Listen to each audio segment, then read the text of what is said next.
Start.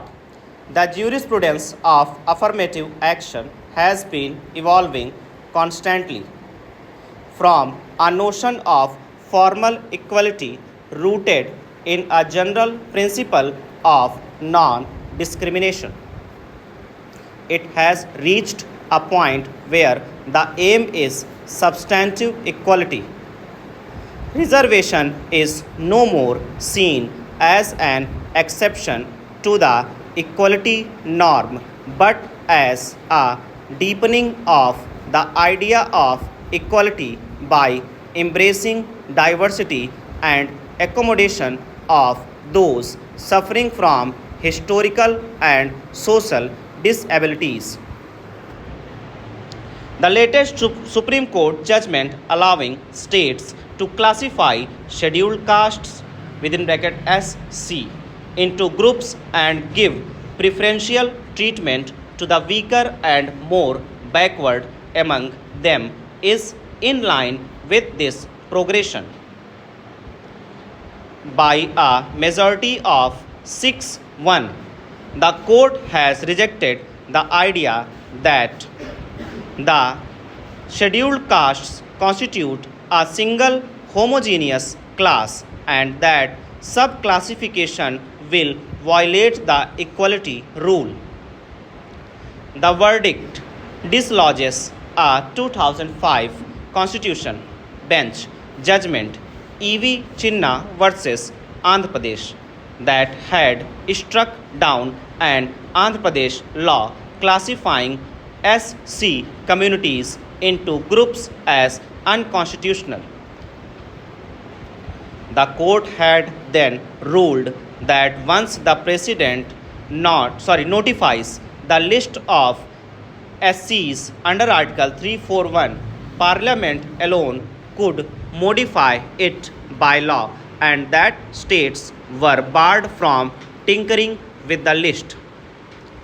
This judgment was cited by the Punjab and Haryana High Court while quashing a preferential sub-quota for Balmikis and Mazhabi Sikhs within the SC quota.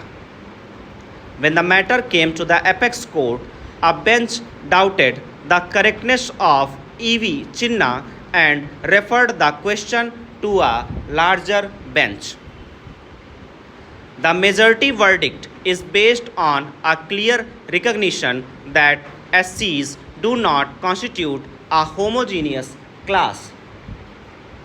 Under the presidential list, they have a common constitutional status. But it does not mean that there are no differences in the extent of backwardness among them.